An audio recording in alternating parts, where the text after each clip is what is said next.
안녕하십니까. 네, 저는 연암대학교의 김공미 교수입니다. 오늘 여러분과 밀키트 제작 및 시장 트렌드 분석이라고 하는 주제를 가지고 여러분과 만나려고 왔습니다. 요즘에 가장 뜨거운 주제라고 하기에 저도 공부를 좀 했고, 그리고 제가 아는 그런 어떤 지식과 여러 가지 정보를 여러분한테 좀 전달해 드리고자 합니다. 그럼 지금부터 시작하겠습니다.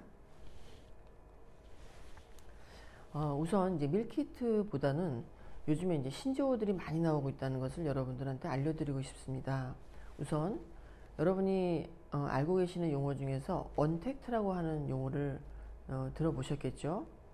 언택트는 지금 코로나19 이제 바이러스 때문에 사람과 사람이 만나지 못하는 그런 이제 어려운 상황에서 비대면, 실제로 대면 없이 비대면으로 이루어지는 여러 가지 것들을 얘기하는데요.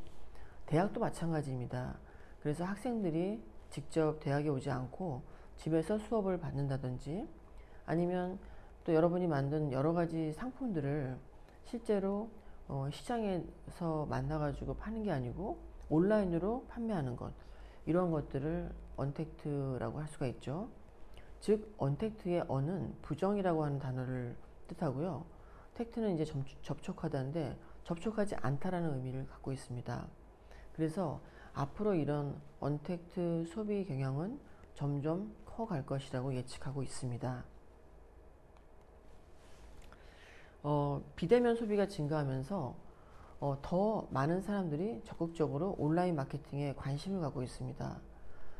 실제로 이제 우리가 농업을 하면서 이제 어려운 점이 참 많을 거예요. 왜냐하면 농업체들은 농사도 지어야 되고 또 이렇게 수확한 그런 어떤 농산물을 실제로 포장도 해야 되고, 포장된 것을 또 상품으로 만들어 가지고 또 소비자들한테 판매도 해야 되고, 또한 그 상품을 접한 소비자들이 이제 여러 가지 의견들을 반영할 때 블로그라는 것을 운영할 수도 있습니다. 그러다 보니까 이 농업체에서 하고 있는 일이 굉장히 많습니다. 특히나 요즘에는 이렇게 비대면 소비가 많아지면서 온라인 마케팅을 활성화해야 되는데, 즉 온라인 마케팅을 활성화하려면 결국에는 컴퓨터를 알아야 되고 그 다음에 사용법을 알아야 된다는 것이죠. 그러나 이제 점점점 온라인 마케팅은 증가하고 있는 건 사실입니다. 그래서 우리가 이 비대면 소비 패턴이 점점 늘어가면서 사실 기업들도 점점 이런 온라인 마케팅을 적극적으로 활용을 하는데요. 우리가 각 지역마다 이제 매년 축제가 이루어지고 있습니다. 예를 들어서 뭐 2020년 괴산의 고추 축제라든지, 아니면은 뭐 익산의 온라인 식품대전 같은 것, 이거 전부 다 온라인 마케팅으로 지금 진행됐던 행사였거든요. 근데 중요한 것은 온라인으로 했을 때 오히려 소비가 더 많이 증가하고 있다는 결론이 나왔다는 것이죠. 그러다 보니까 한국관광공사에서는 원거리 방한 시장인 구미주를 향해서 언택트 마케팅을 이렇게 추진하고 있습니다. 우리가 언택트 마케팅을 이제부터는 조금씩 용어부터 점점 배워나가는 그런 시스템으로 가야 될 것 같습니다.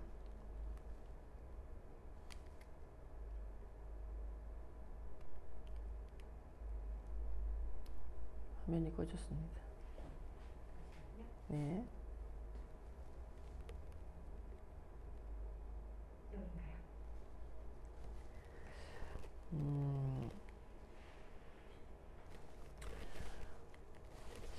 이제 그러면서 이제 오늘의 주제죠. 온라인 식료품, 즉 밀키트 시장이 이제 급성장한다는 것을 여러분한테 알려드리고 싶은데, 사실 저도 처음에 이 밀키트 제품을 딱 받아본 순간 저는 사실 그렇게 썩 막 먹고 싶다라는 생각은 사실 안 들었어요. 여러분들은 어떠셨는지요? 그런데 중요한 것은 요즘에 이제 그 1인 가구가 증가하고, 그 다음에 이제 혼자 사는 사람도 많이 또 늘어나면서, 또 노인들이나 아니면 또 주부들도 맞벌이를 하면서 바쁘다 보니까 이 밀키트를 선호한다는 거죠. 그래서 이 시장이 점점 커간다는 것은 우리가 부인할 수 없는 것이고, 그렇다면은 소비층이 점점 늘어나면서 역시 농업에서도 이걸 준비를 하긴 해야 될 것 같습니다. 밀키트의 가장 큰 장점이 뭐라고 생각하십니까? 네, 아마 머릿속에 다들 지금 생각들을 하고 계실 것 같아요. 밀키트는 실제로 간편하다. 그렇죠? 그 다음에 내가 요리를 잘 못해도 그 안에 구성된 재료를 가지고 순서대로 음식을 만들 수가 있다는 거예요. 그러면 어느 정도 비슷한 맛이 나올 수 있다는 것. 이게 가장 큰 장점이거든요. 단점이 뭘까요, 여러분? 단점은 역시 예상했던 대로 아무래도 쓰레기, 그죠? 폐기물이 많이 나온다는 거예요. 왜냐면 여기 이제 사진 하나가 지금 보이고 있지만 여기 지금 어떤 음식일까요? 네, 부대찌개죠, 부대찌개. 부대찌개를 보시면은 부대찌개 안에 이제 여러 가지 재료들이 막 들어가 있습니다. 그런데 여기 들어가 있는 재료들을 포장할 때 각각 별도로 포장을 해야 되는 거예요, 이렇게 지금요. 예를 들어서 뭐 돼지고기 따로, 햄 따로, 소세지 따로, 그 다음에 여기 들어간 야채, 뭐 파 이런 것들 다 따로따로 들어가는 거죠. 그러니 요즘에 지금 환경 문제가 점점 커지고 있는데 실제로 여기에서 나오는 쓰레기는 어마어마한 양이라고 볼 수가 있습니다. 특히 요즘에 이제 뭐 그 배달 음식들 여러분들도 맛보셨겠지만 배달 음식 하나 올 때마다 뭐 김치 포장, 콩나물 포장, 그 다음에 뭐 간장 포장 해가지고 정말 어마어마하게 많은 쓰레기가 나오고 있어요. 그래서 이 쓰레기를 최소화하는 것도 우리가 지금 생각해야 되는 문제입니다. 그러면서 이 밀키트 시장은 실제로 이제 뭐 해외에서도 뭐 2배, 3배 지금 급성장하고 있지만 국내에서도 이 시장 규모가 2천억 원에서 지금 3년 전에 비해 가지고 10배 정도 이제 증가했다는 거죠, 지금. 그러면은 불과 3년 전이라고 했을 때의 그 연도가 한 2000, 그렇죠? 19년 전이죠, 이제. 그런데 특히나 이 코로나19로 인해서 우리의 음식 문화가 막 확 바뀐다는 거예요. 자, 지금 예상을 보면요. 2024년, 즉 우리가 지금 한 3년 뒤죠. 2024년까지는 7천억 원까지 시장 규모를 예측하고 있습니다. 그러면 이제 오늘 강의를 듣는 여러분들은 야, 이거 밀키트 시장에 뛰어들면은 뭐 큰 돈을 벌겠다라고 이제 굉장히 흥미로워 하실 거예요. 그러나 이제 우리가 항상 이런 사업을 벌일 때는 장점, 단점, 그 다음에 접근 방법 이런 것들을 다 순서대로 꼼꼼하게 체크를 해야 됩니다. 그래서 지금부터 제가 순서대로 한번 말씀을 드려볼게요. 우선 이제 밀키트라고 하는 게 편리하고 그 다음에 그 음식 자체의 가격은 그렇게 비싸진 않습니다. 근데 중요한 것은 그러면 여기에 들어가는 그 신선한 재료들, 예를 들어서 아까 조금 전에 보셨던 부대찌개, 부대찌개에 들어가는 그런 햄과 소세지와 고기들, 이제 이런 포장을 어떻게 할 것인가. 아무리 이제 수축 필름으로 우리가 싼다 하더라도 그 온도라든지 뭐 습도의 보관 방법이 필요하거든요. 그러니까 이 밀키트랑 같이 함께 가는 또 한 가지의 또 시스템이 있는 거예요. 그게 바로 저온 유통 시스템이라고 볼 수가 있는데, 즉 콜드 체인 시스템이죠. 콜드 체인은 장표를 보시는 바와 같이 어류나 특히 육류, 또 첨가물, 뭐 파라든지 마늘 같은 신선한 어떤 야채들 같은 경우에 이런 것들을 생산지로부터 소비자들한테 전달하면서 조금 더 신선하게 보관하면서 유통시키는 그런 체계거든요. 그래서 이 콜드 체인 시스템을 잘 운영하는 회사들도 많이 늘어나고 있습니다. 여러분 기억나실 텐데 어디가 있을까요? 네, 마켓컬리라고 여러분 아시죠? 네, 이제 조금 이따 그 내용이 나오지만 그런 식으로 기업마다 우리는 이 저온 유통 시스템을 그래도 유지하면서 가져갈 거야 라고 하는 특화된 회사들이 점점 또 늘어나고 있는 거예요. 그러나 소비자들한테는 굉장히 신선한 그런 유통의 혁명을 불러일으킨 그런 시스템이라고 볼 수가 있죠. 왜냐하면 과거에는 사실 냉장고라든지 아니면 뭐 냉동고가 없을 때 우리는 식자재를 보관하기가 참 어려웠습니다. 그래서 지금도 농업체들은 보통 이제 저온 창고를 다 저온 창고, 즉 식료품들을 보관할 수 있는 장소를 다 구비를 했을 거예요. 근데 이제 과거에는 뭐 땅에다 묻는다든지 아니면 뭐 어떻게든지 좀 신선도를 유지하려고 굉장히 애를 쓴 거죠, 이제. 그런데 지금 이제 이 시대에 굉장히 편리하게 이제는 콜드체인 시스템이라고 하는 또 하나의 물리혁명이 일어났다는 것을 알 수가 있습니다. 그래서 여기 이제 사진을 보시면은 재미있는 것은 이렇게 창고처럼 이렇게 자동차 안에 창고처럼 딱 설치가 돼가지고 여기에 모든 음식들이 다 들어가 있어요. 그리고 특히나 뭐 어류, 육류, 채소 다 들어가 있는데 이 온도를 그 균일하게 좀 맞춰야 되는 또 그런 어려움이 있겠죠. 왜냐하면 육류의 온도와 그 다음에 가공품의 온도와 그 다음에 야채 온도는 다 틀릴 거예요. 그래서 그 각각의 특징에 맞게 우리가 온도를 또 맞춰가지고 보관을 해야 되는 그런 또 꼼꼼하게 체크해야 될 부분이 있는 거죠, 이제. 자, 그러다 보니까 소비자들은 굉장히 이 시스템을 좋아하고 그 다음에 일단 편리하니까 너무 좋은 거예요. 그리고 내가 예를 들어서 여기 전라도에 있는 그런 어떤 신선한 그런 뭐 어떤 예를 들까요? 저는 항상 전남 하면은 저는 석류가 생각납니다. 석류. 왜냐면 제가 또 석류를 가지고 상품 디자인 해본 적이 있어가지고 예. 만약에 석류를 내가 이제 받아서 먹고 싶은데 이 석류를 신선하게 받고 싶은 거죠. 그럴 때 이제 아무래도 저온 유통된 이런 회사의 물건을 구비하게 된다는 게 바로 소비자의 심리입니다. 그러면 아무래도 투자비가 많이 들겠죠. 그래서 실제로 우리가 이제 오늘 주제로 담고 있는 그런 밀키트가 어느 정도의 규모로 또 어떻게 움직이느냐에 따라 그 투자비는 다 각각 틀립니다. 그래서 여러분들이 정말 관심이 있다면은 내가 지금 하고 있는 그런 상품의 어떤 특장점, 컨셉부터 잘 정리해가지고 아무래도 최소의 비용을 가지고 최대의 효과를 얻는 그런 이제 시스템으로 움직여야겠습니다. 예, 제가 조금 전에 말씀드렸던 마켓컬리죠. 근데 마켓컬리는 저녁에 오나요? 보통 새벽에 많이 오죠. 그래서 새벽 배송이라고 보통 합니다. 새벽에 온다는 컨셉도 되게 좋은 것 같아요. 왜냐면 아무래도 이제 아침 일찍 오면은 굉장히 뭔가 깨끗하게 전달받는 느낌이 들고 그 다음에 또 신선한 느낌이 들잖아요. 우리가 보통 아침에도 막 이렇게 해가 막 뜰 때도 굉장히 느낌이 상쾌한 것처럼, 그러니까 상품 같은 경우에도 실제로 이 새벽 배송을 받게 되면은 소비자 입장에서는 아주 굉장히 기쁜 일이라고 볼 수가 있습니다. 그래서 이런 어떤 마켓컬리가 컨셉을 잡은, 지금은 뭐 점점점 규모도 늘어나고 그러다 보니까 많은 소비자가 선호하는 경우도 있지만 또 나름대로 또 약간 또 문제점도 계속 발생을 하고 있습니다. 우선 장점만 보도록 하죠, 이제.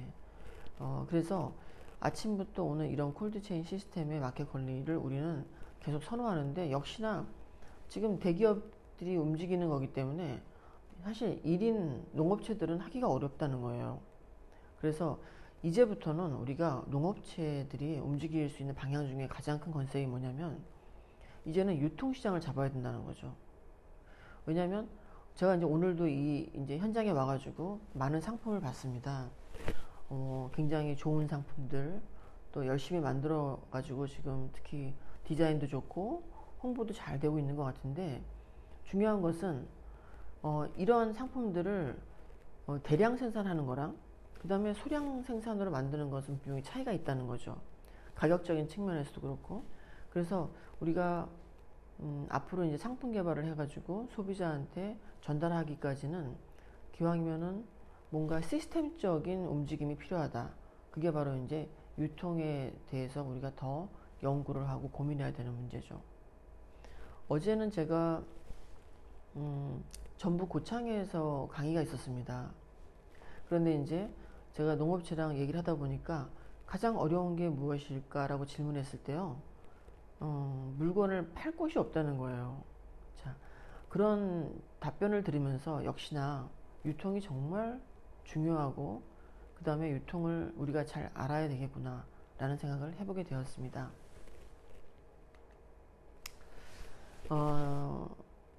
유통을 알려고 하면은 결국에는 내 물건을 사줄 소비자가 굉장히 중요한 존재죠. 근데 요즘 소비자들은 과거의 소비자와는 또 틀립니다. 왜냐면 다들 너무 똑똑한 거예요. 이제는 이 컴퓨터라고 하는 게 특히나 이제 정보를 누구한테든지 다 줄 수가 있잖아요. 그러다 보니까 소비자들도 여러 가지 정보를 인터넷을 통해 가지고 습득을 하게 됩니다. 그래서 비록 여기 현장에 오지 않아도 결국에는 내가 알고 싶어하는 그런 물건에 대한 정보를 얼마든지 얻을 수 있다는 거죠. 그래서 우리가 알아야 될 또 한 가지 중요한 부분은 바로 소비자의 경험과 소비자의 습관입니다. 저는 이제 이 부분을 설명하면서 사실은 이제 원래 목적은 로컬 푸드를 운영했을 때 제가 사실은 중요한 부분이라고 생각했는데 지금은 이제 온라인 소비자들을 대상으로 해야겠죠. 그래서 우선은 가까운 지인들을 통해 가지고 정보를 얻는 수밖에 없습니다. 예를 들어서 우리 물건을 배송했을 때 받아본 첫 느낌이 어땠을까요? 그 다음에 불편한 게 없었나요? 또 한 가지 위생적으로 포장이 돼 있었나요? 이런 것들. 근데 여러분들은 혹시 한 번이라도 그런 질문을 해보신 적 있나요? 예, 굉장히 중요한 부분이죠. 그리고 혹시라도 상품에 하자가 있을 경우에는 언제든지 이렇게 소비자 상담실로 전화를 주세요라는 멘트도 있어야 됩니다. 왜냐하면 또 소비자 중에는 또 그게 귀찮아가지고 안 하시는 분도 있지만 중요한 것은 우리가 그 피드백을 받아야지만 내 상품의 그런 어떤 품질이 향상되는 거거든요.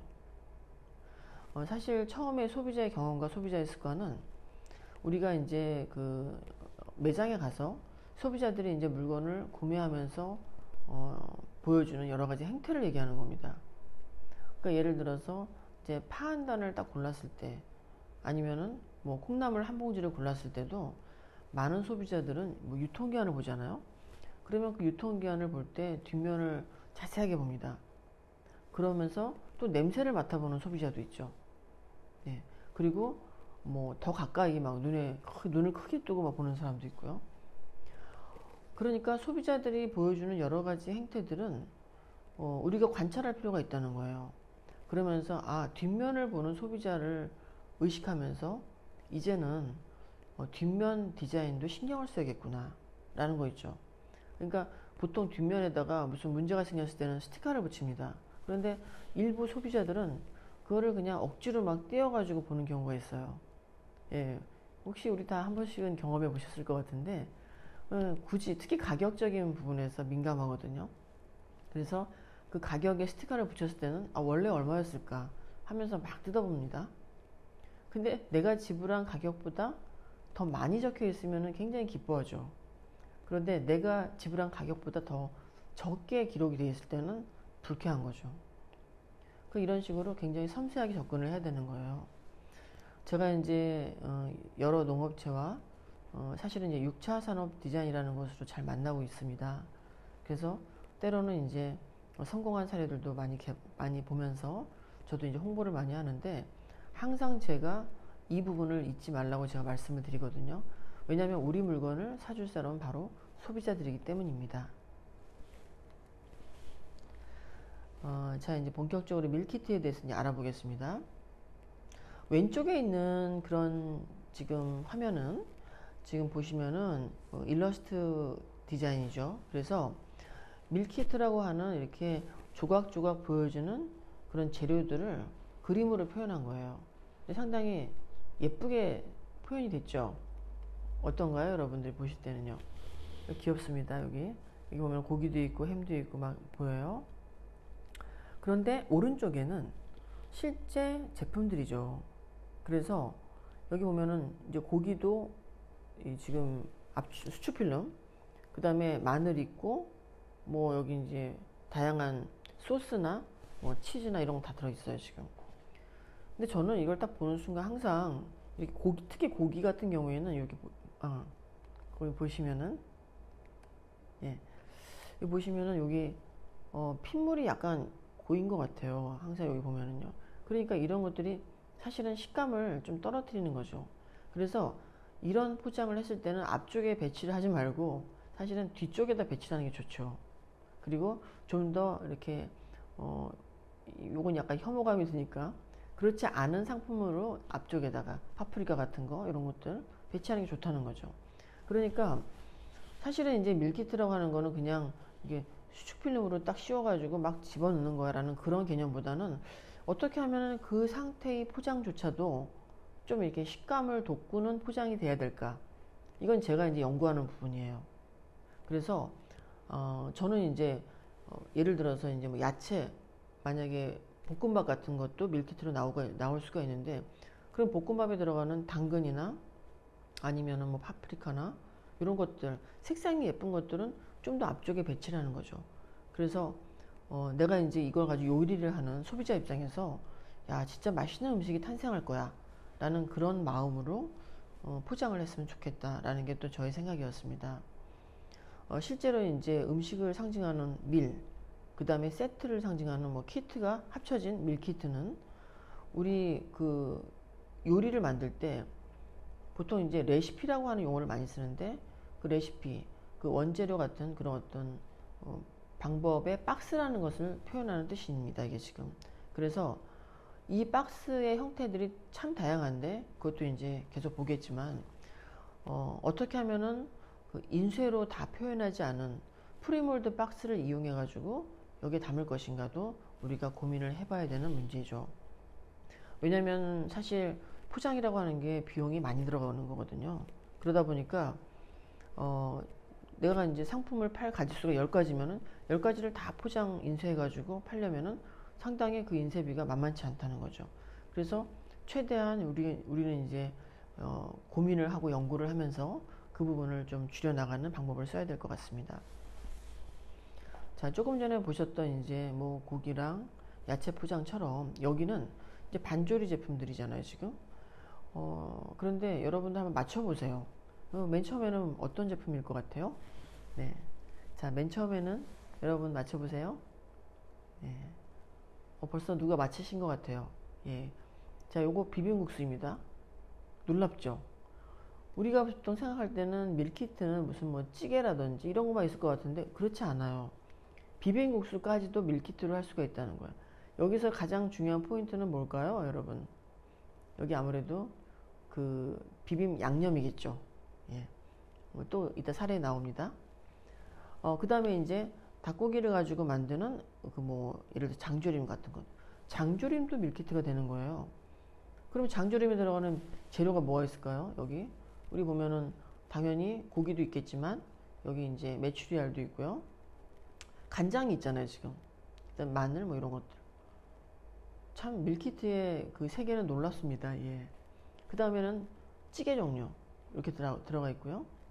그 다음에 또 다양한 뭐 예를 들어서 뭐 스파게티 같은 것도 이렇게 만들 수가 있고 그 다음에 또 이제 찌개 같은 거는 가장 범용적으로 쓸 수 있는 것들이죠. 그러다 보니까 밀키트의 주제가 정말 많구나. 그래서 내가 정말 어떤 음식도 잘 해낼 수 있는 그런 희망이 보이는 거죠. 특히 이제 밀키트를 선호하는 주부들은 요리를 좀 못하는 경우에 내가 이 밀키트 반조리 제품 사가지고 진짜 요리사가 한번 돼봐야지. 어쩌면은 희망을 줄 수도 있는 것입니다. 네. 그래서 그런 차원에서는 저는 또 흥미롭게 이 부분을 연구하고 있죠. 그 다음에 아까도 얘기한 것처럼 주부 이외에도 뭐 직장인 여러 층이 이제 이 밀키트를 선호하고 있습니다. 네. 그렇다면은 해외에서는 어떻게 포장이 될까요? 해외는요, 실제로 좀 더 포장비를 많이 아꼈다고 볼 수가 있어요. 제가 이제 찾아보니까 실제로 이런 무지 박스에다가 거기다가 야채를 다 씻어가지고 우리처럼 수축 필름을 씌우는 게 아니고요. 오히려 양파라든지 뭐 야채는 그냥 집어넣는 거죠.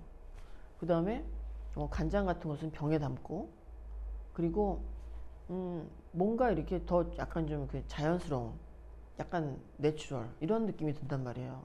그래서 저는 여러분들이 만약에 밀키트에 관심을 갖고 계신 우리 여기 오늘 이제 이 방송을 보시는 분들은 일단 정보를 많이 알아야 됩니다. 그래서 해외 사례, 국내 사례, 그 다음에 뭐 음식의 종류부터 해가지고 많은 고민을 해야 되는데, 우리는 사실 포장비에 신경을 많이 쓰기 때문에 인쇄를 많이 하지만 지금 이 상품을 보면은 인쇄를 안 했습니다. 저는 사실 이게 맞다고 보거든요. 그러나 이제 대한민국에서의 그 상품 포장 디자인은 굉장히 화려한 걸 선호하기 때문에 조금 더 고민을 같이 해봐야겠죠. 네. 자, 밀키트 조리 사례를 한번 보겠습니다. 그러면 진짜 실제로 우리가 어떤 음식을 먹을 수 있을 것인가 보겠습니다. 예, 아까 보셨던 바로 비빔국수입니다. 예, 저는 이제 오늘 강의 자료를 준비하면서 상당히 참 재미있었어요. 왜냐면은 여기 이제 여기 할머니라고 하지, 할머니는 아니죠. 근데 이름을 할머니라고 하셨어요. 박말래 할머니가 비빔국수를 엄청나게 맛있게 만드는데, 근데 이분이 지금 밀키트에 도전한 거예요. 그래서 실제로 비빔국수라고 하는 것은 국수를 예를 들어서 끓였을 때 정말 처지지 않을 정도 뭔가 탄력 있는 그런 면발이 중요한데, 그런 부분들에 대한 그 레시피를 다 여기다가 이제 공유를 하는 거죠, 이제. 그리고 우선은 이분은 본인 자체를 이렇게 이제 굉장히 특징 있게 강조했습니다. 그리고 본인이 만든 두 가지의 그 시상품들, 첫 번째가 비빔국수, 그 다음 물국수예요, 지금. 그 다음에 여기에 이제 양념을 가지고 먹을 수 있는 부분이죠. 그리고 이제 밀키트는 이렇게 아까 보셨던 대로 포장이 되고 있고요.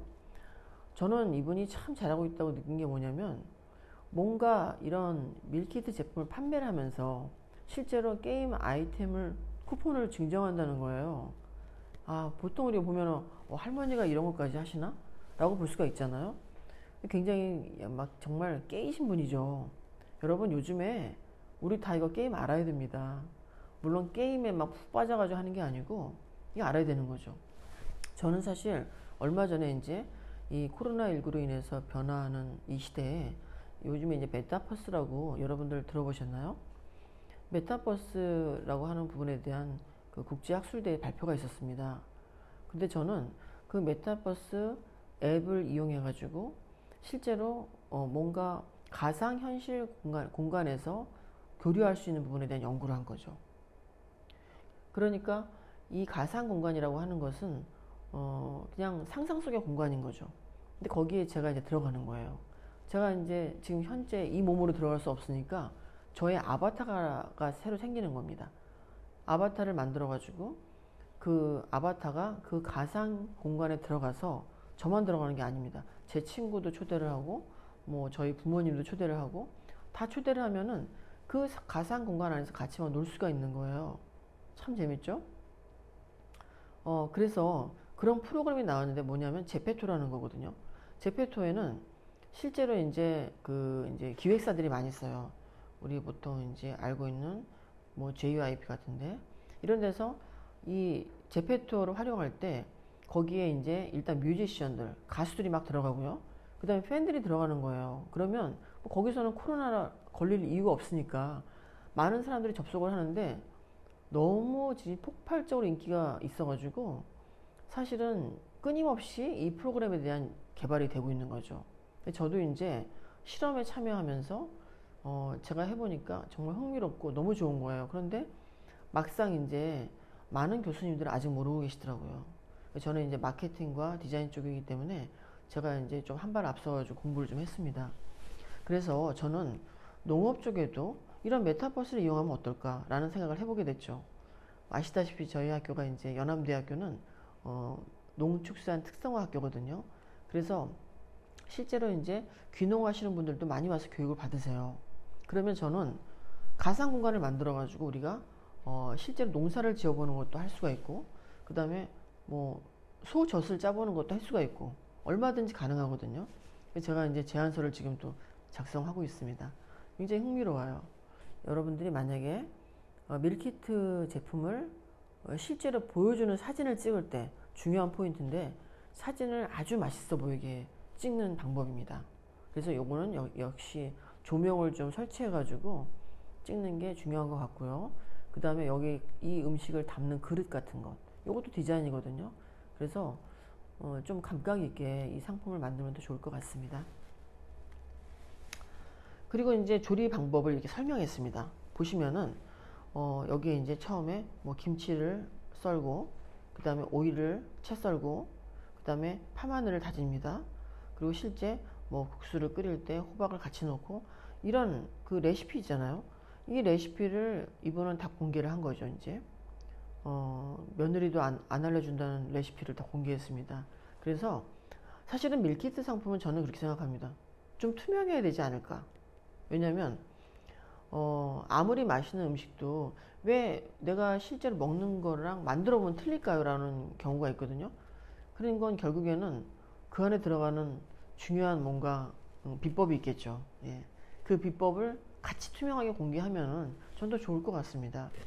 그리고 실제로 밀키트를 지금 이제 만들려고 준비하는 그런 그 회사들을 보면은요, 사실은 이분은 굉장히 특이한 경우에요. 이렇게 작은 업체지만 대부분은 역사가 좀 오래된, 예를 들어서 뭐 50년 된, 예를 들어서 북엇국집이라든지, 아니면은 뭐 30년 된, 예를 들어서 뭐 닭조림 하는 데라든지, 그러니까 우리가 생각할 때 되게 유명한 곳에서 이렇게 반조리 제품들을 만들 때는 분명한 것은 거기에 비법이 무엇인가를 설명을 해줘야 되지 않을까라는 게 또 저의 생각이고요. 그 다음에 이제 여기 보면은 이분이 잘 하시고 있는 게 뭐냐면 공감 댓글이에요, 여러분. 그냥 단순하게 음식만 막 나열해가지고 이렇게 만들면 됩니다로 끝나는 게 아니고, 이거 어떻게 만드신 다음에 맛있었나요? 아니면은 만들기 어려우셨나요? 뭐 이런 거 있잖아요, 여러분. 그게 바로 공감 댓글인데, 이 부분을 잘 하신 것 같아요. 그래서 여러분들도 이렇게 섬세한 부분까지도 놓치지 말았으면 좋겠습니다. 네. 여러분, 밀키트 참 재밌죠? 네. 그 다음에 이제 제가 사례 두 가지를 가져왔는데, 그 다음 두 번째는 스테이크 사례예요, 여러분. 이치원 스테이크라고, 뭐 스테이크야 뭐 고기 대충 구우면 된다고 생각하지만 그렇지 않다는 거죠. 왜냐면 사실 여기 보면은 이제 스테이크 고기는 구하기가 쉬워도 오히려 그 이제 뭐 호박을 뭐 하나를 다 쓸 건 아니니까 분명히 뭐 호박 몇 개, 그다음 감자 몇 개, 이렇게 조금씩 필요한 것들이 바로 밀키트의 큰 이제 메리트인데, 자, 그렇다면은 이치원 스테이크는 어떻게 만들까? 이미 벌써 휴대폰상에 정보가 다 공유가 되고 있어요. 우리 이렇게 맛있는 음식이다 라는 것을 이제 설명하고 있죠. 그리고 이제 포장을 이렇게 했습니다. 바로 제가 이제 아까 얘기했던 부분을 다시 이제 짚어보면요, 해외 사례 같은 경우에는 인쇄가 없었죠. 근데 우리는 여기다가 굳이 스테이크를 굉장히 강조했습니다. 이건 사실 대한민국 스타일이에요. 예. 그래서 여러분들한테 꼭 무지를 하라는 게 아니고, 우리나라 사람들은 요런 거를 중요하게 생각하거든요. 그래서 여기에다가 글씨를 크게 넣고, 그 다음에 실제로 음식을 만들었을 때의 사진을 또 크게 넣습니다. 예. 그러다 보니까 굉장히 먹음직스럽죠. 자, 이렇게 많은 회사들이 하고 있는데, 대표적인 우리나라의 그 식품 회사들 보면은 CJ라든지 아니면 아워홈이라든지 이런 회사들은 이렇게 하고 있습니다. 그래서 이제 이렇게 밀키트 상품들을 같이 포장을 했고요. 다음은 요거 이제 중요한 포인트 또 하나 알려드릴게요.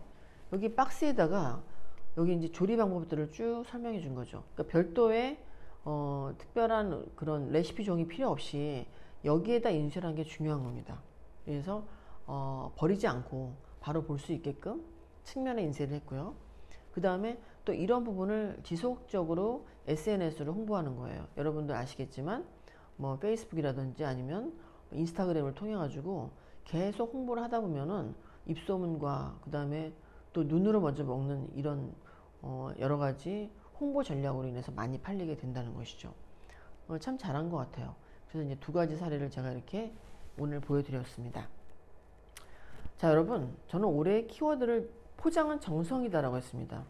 예, 저는 정성을 되게 중요하게 생각하는 사람이거든요. 그래서 사실은 이제 오늘도 제가 한 4시간 이상 걸려서 여기 왔죠. 촬영하기 위해서 왔는데, 왜냐면 전남 6차 산업에서 보여준 정성 때문에 저는 올 수밖에 없었습니다. 그 정성은 사람의 마음을 감동시키는 거죠. 저는 대부분 성공하는 그런 농업체들 보면은 굉장히 정성이 많이 담긴 상품을 팔거든요. 그래서 저는 올해의 키워드를 제가 정했습니다. 포장은 정성이다 라고 전 정했습니다. 그래서 우리가 이제 밀키트를 아까 이제 배워봤지만 포장 디자인은 실제로 이렇게 다양한 용기를 통해 가지고 이제 포장을 하게 되는데, 아시다시피 나무부터 유리, 종이, 플라스틱까지 다양하죠. 자, 우리는 이제 밀키트는 실제로 비닐 재질을 많이 쓰는데, 그 비닐 재질을 어떻게 위생적인 재질을 우리가 선택해 가지고 써야 되는지 또 굉장히 중요한 부분이죠. 이 중에서 종이도 그 다음에 많이 쓰는 재질이라고 볼 수가 있습니다. 사실 이제 우리가 과거에는 이 상품 포장의 개념을 원가 절감 개념으로만 봤지만요, 지금은 점점 기쁨을 주는 포장으로 가고 있습니다. 그래서 저는 제가 만약에 이런 사업체의 주인이라면은 저는 정말 마지막 순간까지 포장을 점검할 것 같아요. 예를 들어서 제가 주는 메시지라든지, 오늘도 힘내세요. 예를 들어서 제가 이제 부대찌개 포장을 했는데 그 위에다가 힘내세요. 우린 다 잘 될 수 있을 거예요. 그런 어떤 기쁨의 메시지를 전달하는, 이것도 되게 중요하지 않을까요? 저는 포장을 기쁨을 주는 그런 방향으로 흘러가는 게 맞다고 저는 생각하고 있습니다. 결국 우리가 이렇게 상품을 개발하고 그 다음에 다양한 어떤 포장과 농업으로 바뀌는 이 이유는 결국에는 우리가 프리미엄 브랜드를 개발하는 데 목적이 있는 거예요. 프리미엄 브랜드는 물론 가격적인 면에서도 있지만 그야말로 그 상품의 원래의 품질을 얘기하는 것도 있죠. 그래서 저는 제가 이제 많은 농업체들을 만나고 있지만 사실 저와 인연을 맺은 분들은 길게 가는 분들을 보니까 어제 만난 분은 10년 가던데, 10년? 제가 10년 전에 그분을 만났었어요. 근데 고창에서 이제 메론을 생산하시는 분인데 저는 그 두 부부를 상당히 제가 존경합니다. 왜냐면 너무 사이도 좋고 그 다음에 항상 잊지 않고 이렇게 전화도 주고, 그리고 이렇게 만나면 굉장히 편안한 거예요. 정말 가족만큼 편안한 그런 느낌이 드는 거 있죠. 그래서 저는 그분들이 정말 큰 부자가 되고 성공했으면 좋겠어요. 그래서 저도 항상 이렇게 들어가서 사이트를 들어가 보고 그 다음에 매출의 흐름을 저도 이제 같이 공유를 하거든요. 그래서 이렇게 우리가 농업이 정말 잘 돼가지고 부를 이루는 그런 결과가 나왔으면 좋겠습니다. 즉 포장은 기능과 그 다음에 그 포장 제품을 사는 타겟층과 그 다음에 실제 트렌드와 이런 거에 따라서 형태가 다 이렇게 틀려지는 겁니다. 예를 들어서 아이들이 좋아하는 밀키트 상품은 어떻게 포장이 돼야 될까요? 아무래도 캐릭터 같은 만화도 들어가고 좀 재밌어야겠죠. 그런데 이제 예를 들어서 신혼부부가 만약에 먹는 밀키트 제품이다. 이런 경우에는 어떨까요? 좀 이렇게 약간 달콤한 포장이 좀 되면 좋겠죠. 핑크색도 좀 쓰고 이렇게. 자, 그래서 저는 누구나가 다 똑같이 만드는 밀키트보다는 각자의 개성에 맞는 그런 창의성을 발휘하는 게 되게 중요하다고 좀 봅니다. 그래서 여러분들이 그 부분은 여러분들한테 제가 숙제로 남겨드리겠습니다. 그리고 이제 상품의 이제 서체, 우리는 보통 이제 캘리그라피라고 하지만 중요합니다. 그래서 실제로 여기 보시는 바와 같이 솔향기는 가는 서체로 썼죠. 솔잎처럼. 송이버섯은 아래에서 위를 보는 송이의 어떤 느낌으로, 오리는 목이 긴 형태이기 때문에 오자에 길게 쭉 뺀 형태, 그 다음에 고추의 매운맛을 이렇게 칼라와 글씨체로 표현했습니다. 여러분, 특히나 우리가 밀키트 같은 경우에가 이런 이제 서체가 중요한데요. 물론 일반적인 서체도 쓸 수가 있습니다. 그러나 그 음식의 특징을 주는 그런 서체로 가는 것도 중요할 것 같습니다. 자, 그 다음에 색채가 중요하죠. 그래서 색상을 우리가 잘 써야 되는데 색상을 많이 쓴다고 좋은 게 아니죠. 제가 또 전남에 오면은 또 생각나는 브랜드가 있는데요. 제가 송광한가를 되게 좋아하거든요. 저는 송광한가 그때 순천시랑 디자인할 때 무소유 한과라고 했어요. 왜냐면 과거에 법정 스님이 즐겨 드시던 한과였다는 거예요. 그래서 저는 너무나 그 한과를 보면서 색을 많이 넣지 말자 그랬거든요. 그게 때에 따라서는 색이 많이 들어가는 게 좋은 것도 있지만 때에 따라서는 색을 안 쓰는 게 좋은 것도 있다는 거죠. 그래서 밀키트 같은 경우에도 내가 지금 표현하고 싶은 어떤 음식의 그런 특징을 색채로 표현할 때 어떤 색을 쓸 것인가. 대부분 그리고 파란색 있잖아요, 여러분. 여기 보시는 바와 같이 파란색은 식감을 떨어뜨립니다. 예, 이런 색을 쓰지 않는 게 좋겠죠. 그럼 어떤 색이 더 좋을까요? 보시는 바와 같이 적색 계통, 오렌지 이런 계통 아니면 그린 계통 이런 색들은 되게 식감을 높여주거든요. 그러니까 여러분들이 이 색채를 잘 쓰시면 좋을 것 같습니다. 그 다음에 이제 제가 또 브랜드 스토리 개발 사례를 하나 가져왔습니다. 왜냐면 뭐 밀키트도 당연히 브랜드 스토리가 있어야 되겠지만 제가 이제 시작하는 단계이기 때문에 우선 과거에 했던 브랜드를 하나 보여드리겠습니다. 브랜드를 보시면요. 사실은 이제 이거는 경기도 제품인데요. 장류를 만드는 그런 조선왕가입니다. 제가 이제 이 업체랑은 저랑 한 6년 정도 같이 일을 했습니다. 뭐 같이 일을 했다는 게 뭐 크게 한 게 아니고 6차 산업으로 만나가지고 제가 계속 끊임없이 조언을 해드리는 그런 이제 회사인데 제가 엄청나게 좋아하죠. 저도 이제 왜 그렇잖아요. 우리 어른들 얘기 들어보면은 자식 중에서도 더 이쁜 자식이 있다. 맞습니다. 저도 사실은 농업체들 많이 만나는데 어떤 농업체는요 너무너무 정말 제가 도와주고 싶은 거예요. 근데 그분들이 저한테 무슨 특별한 걸 뭐 한 건 아니고 제가 몇 가지 중요하게 생각하는 포인트가 있어요. 정직과 신뢰를 주는 것. 저는 정직과 신뢰를 주는 그런 농업체들은 엄청나게 사랑합니다. 예, 왜냐하면 투명한 회사들이거든요.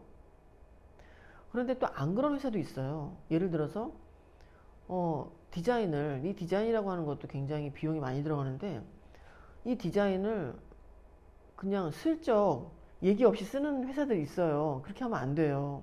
왜냐하면 디자인은 저작권에 걸리는 거기 때문에 디자인 아이디어조차도 쓰면 안 됩니다. 저도 최근에 그런 일이 한번 있었거든요. 그런데 분명한 거는 디자인 아이디어까지도 예를 들어서 어떤 A라고 하는 제품에 만약에 운동하는 컨셉이 들어갔다. A라는 상품에. 근데 그 이제 같이 일을 하지 않고 다른 사람과 할 때 또 A라는 상품에 운동하는 컷이 들어갔다? 이거는 디자인 도용인 거예요.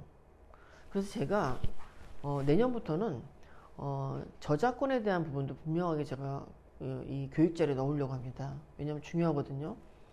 그런 차원에서 이렇게 투명한 조선왕가 같은 경우에는 제가 끊임없이 관심을 갖고 있는데 또 올해도 멤버십 제도 같은 걸 만든다 그래가지고 제가 흥미롭게 같이 이제 연구를 하고 있습니다. 여기는요, 실제로 경기도 연천에 있는데요. 2012년에 이미 향토 유적지로 제17호로 지정이 됐습니다. 연천에서는 굉장히 유명한 곳이죠. 여기 보면 장독이 되게 많이 있습니다. 장독을 보니까 된장 간장 하는 데구나라고 알 수가 있겠죠. 여기는 실제로 숙박하는 곳입니다. 그래서 우리 보통 이제 뭐 이렇게 시내에서는 호텔에서 많이 숙박을 하지만 이 연천에서는 이런 한옥에서도 이제 숙박을 하는 거죠.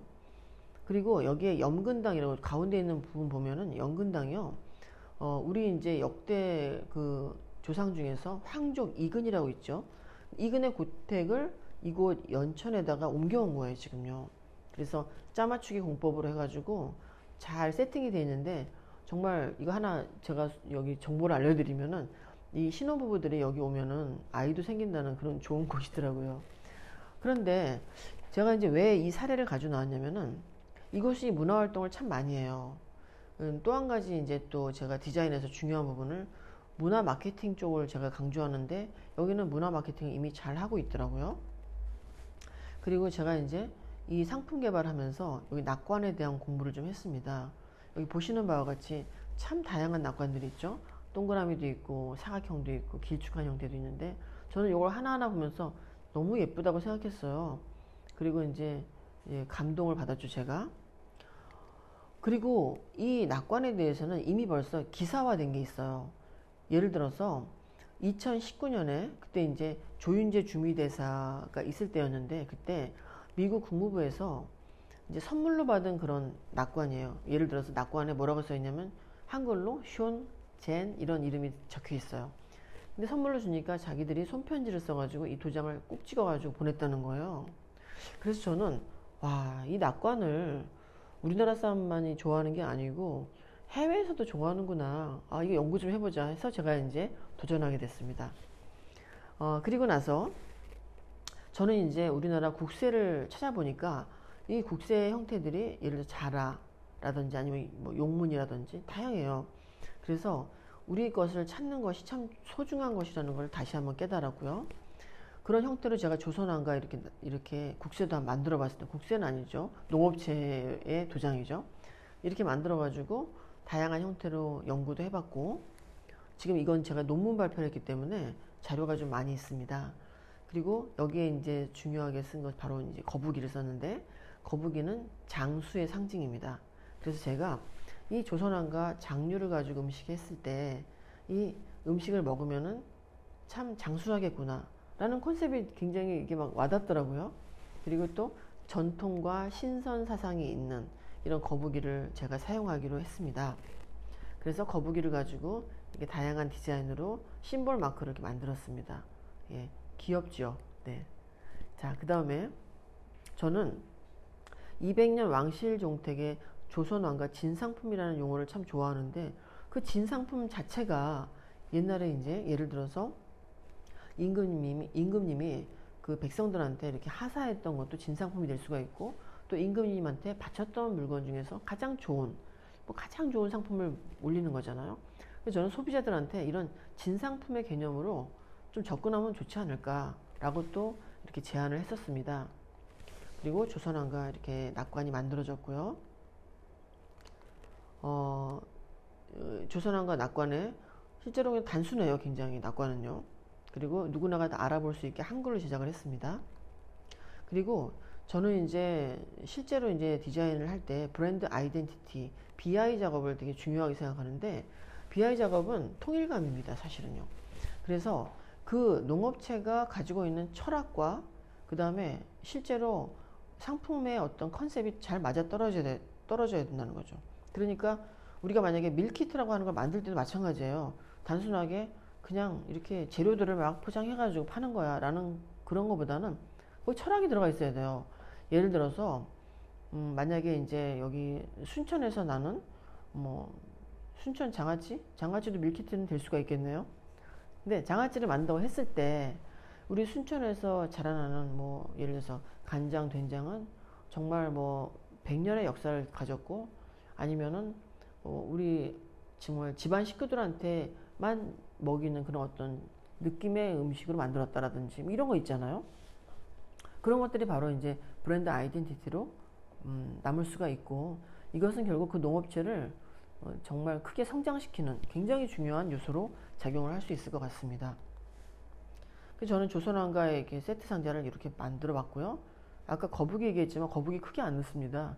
아주 조그맣게 금딱지처럼 넣습니다. 그리고 이제 조선왕가 그 연천 지방에 있는 여러 가지 상품들을 요 이제 스티커 라벨을 붙여가지고 상품 완성을 했고요. 그 다음에 제가 이제 이렇게 논문 발표를 했는데, 저는 이제 농업체들이랑 이렇게 상품을 만든 다음에 꼭 논문을 발표하는 그런 습관이 있습니다. 뭐 대부분의 교수님들이 이렇게 하진 않지만, 왜냐하면 저는 이렇게 어렵게 힘들게 만든 이런 우수한 상품을 정말 알리고 싶은 거예요. 그래서 사실 유일하게 농업 제품 가지고 논문 쓰는 사람은 많지는 않은 것 같은데 제가 있죠.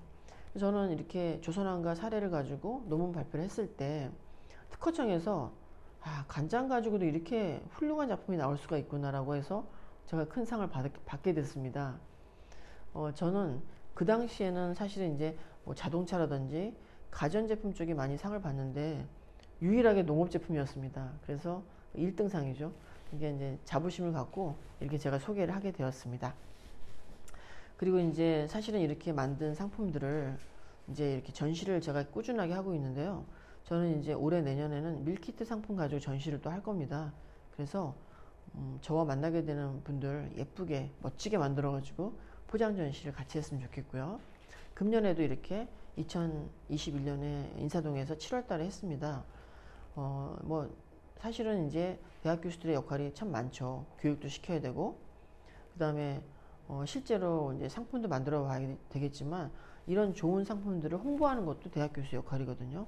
그래서 이렇게 제가 준비를 해봤고, 이제 밀키트를 하면서 꼭 알아야 될 점 한 가지만 제가 말씀드리겠습니다. 뭐냐면은 환경에 대한 부분입니다. 왜냐면 너무나 쓰레기들이 넘쳐나니까 저는 사실 이런 생각도 해봤어요. 왜 보면은 옛날에 여러분들 드셔보셨겠지만 이렇게 사탕인데 손잡이가 달려있는 사탕 있죠.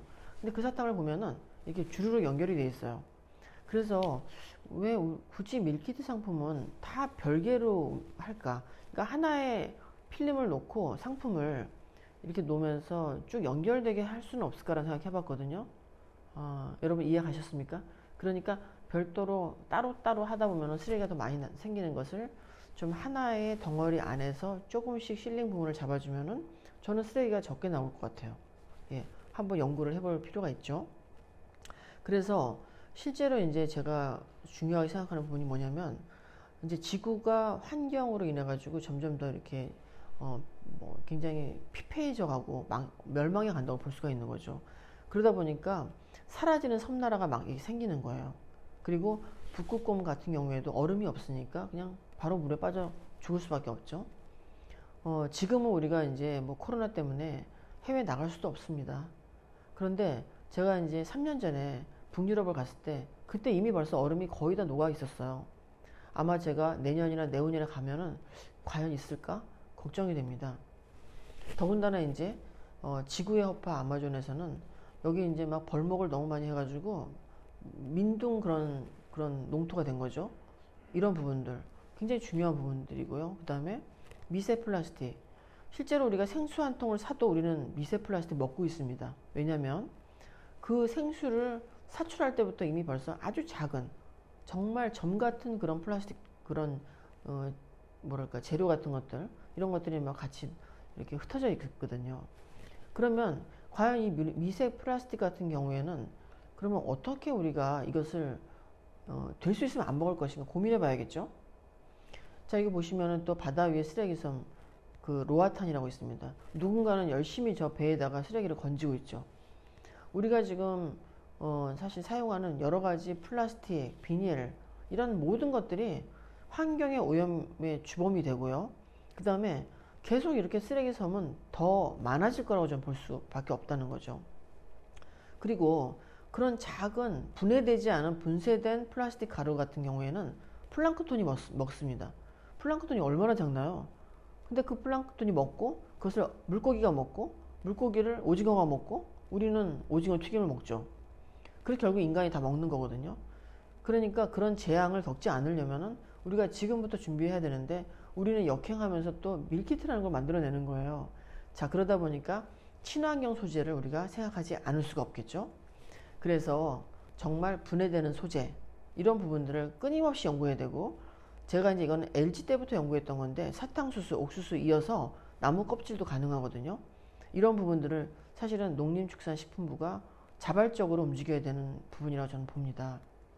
그리고 이런 생분해 플라스틱은 뭐 지금도 이제 많이들 다루고 싶어 하지만은 또 이렇게 얘기를 해요. 가격이 비싸지 않나요?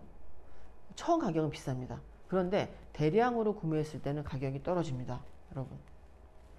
자, 그래서 이렇게 생분해되는 프로세스를 보여드렸고요. 제가 이제 그 스웨덴에 10년 전에 갔을 때 사진이에요, 이게 지금. 근데 실제로 이 회사에서 나무를 참 가꿀 때 정말 작은 어떤 그런 묘목부터 정말 좋은 제품들만 실제로 이렇게 심고 가꾸고 있더라고요. 여기 보시면은 중간에 이런 분들이 다 걸러내고 있죠. 그래서 저는 이 회사에서 많은 공부를 그때 했었어요. 전 세계 디자이너가 이제 초청받아가지고 갔었는데. 근데 중요한 것은 이 회사에서 했던 말이 지금도 잊을 수가 없는 게 우리가 이런 상품을 만들면서 폐수 처리를 하지 않고 바다에다 막 버렸습니다. 그랬더니 바다에서 파도가 치지 않았습니다. 그래서 우리가 반성하고 열심히 이런 시스템을 개발해가지고 지금은 60년이 지난 지금은 이제는 파도가 칩니다라고 하는 얘기를 정말 잊을 수가 없는 얘기였어요.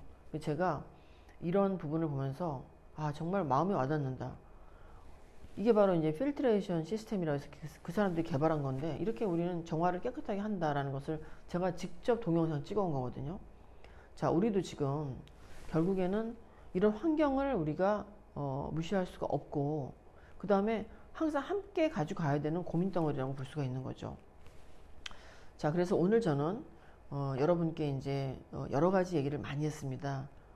여러분께 어떤 도움이 되셨는지 모르겠지만 제가 한번 정리를 한번 해볼게요. 실제로 온라인 마케팅은 더욱더 활성화될 것입니다. 그리고 여기에 온라인 식품과 밀키트 제품들은 계속 끊임없이 성장하는데, 그때 소비자들이 좀 손쉽게 좀 구매할 수 있는 그런 시스템은 분명히 우리가 준비해야 되지 않을까라는 부분이고요. 그 다음에 어쩌면 이 밀키트 창업은 앞으로의 경쟁력이 될 수가 있고요. 그리고 실제로 작년부터 올해까지 많은 사람들이 마스크를 쓰고 다니면서 이제는 마스크가 없으면 더 불안하다는 거예요. 그리고 요즘에는 저녁에도 2인 이상 밥을 먹을 수가 없잖아요. 그러니까 직접 집에 가져와 가지고 뭔가 음식을 해 먹고 그 다음에 온라인으로 상품 구매를 한다는 것이죠. 분명히 앞으로의 경쟁력은 더 커질 것이라고 보고 있고요. 그 다음에 중요한 것은 이제는 그 밀키트 상품 안에도 디자인이 들어가야 되는 거죠. 그래서 디자인으로 접근했을 때 소비자들이 훨씬 더 쉽게 조리할 수 있는 디자인 방법, 그 다음에 그것을 또 해외 수출을 위해서 영문 표기 방법 같은 거 굉장히 중요하단 말이죠. 왜냐하면 오늘 아침에 뉴스에도 나왔습니다. 이 한국의 김치가 해외에서 너무나 인기가 많다는 거예요. 그러면 김치 담는 방법을 설명서를 통해 가지고 밀키트로 만들 수 있지 않을까요? 예. 그래서 밀키트의 시장은 정말 무한대입니다. 여러분, 오늘 제가 이렇게 세 가지 정리를 해봤고요. 실제로 이제 항상 제가 마무리는 우리 독수리로 하는데, 저는 항상 제가 이렇게 강의를 하면서도 제 스스로가 많이 이제 반성을 하고 또 노력합니다. 예를 들어서 독수리 같은 경우에는 70년을 사는데요. 40년쯤 살면은요, 부리가 막 깨집니다. 그리고 여기 털이 다 빠지는 거죠. 그러면 독수리 스스로가 절벽 안으로 기어 들어가서 자기가 힘차게 부리를 막 깨는 거예요. 그러면 새 부리가 나거든요. 새 부리로 남아있는 그런 낡은 털을 다 뽑아버립니다. 스스로가. 그리고 나서 새 털, 아주 가벼운 새 털이 나면은 그런 상태로 30년을 더 비상한다는 거예요. 저는 농업인들이 항상 어렵다, 힘들다 말씀하시지만 어쩌면 이게 지금 기회일 수가 있다라고 저는 보는 거죠. 그래서 열심히 정말 교육받고 열심히 노력해가지고 다시 우리가 처음으로 돌아가는, 그리고 그 좋았던 시절로 다시 돌아가는 그런 기회를 만들어야 됩니다. 저는 그리고 앞으로 미래 시대, 코로나 이후의 시대라고도 볼 수가 있죠. 그런 이후의 시대에는 실제로 끊임없이 이런 창조적인 제품들이 많이 나올 거라고 저는 봅니다. 역시 여러분들이 가장 많이 준비하고 그 다음에 저처럼 전문가들이 같이 협조하면서 그런 큰 역사를 이루었으면 좋겠습니다. 자, 이상으로 저는 이제 오늘 강의를 마칠 건데요. 아쉬운 점은 여러분과 이렇게 같이 이제 질의응답을 좀 하고 싶었는데 그런 부분이 좀 아쉽고요. 또 다음에 또 기회가 있을 것이라고 봅니다. 여러분한테 기회는 항상 있는 것이 아니고 준비된 자에게만 찾아오는 것이라고 저는 말씀을 드리고 싶고요. 다음에 더 좋은 날 다시 찾아뵙도록 하겠습니다. 여러분, 오늘 강의 경청해 주셔서 정말 감사합니다. 예, 이상 마치겠습니다.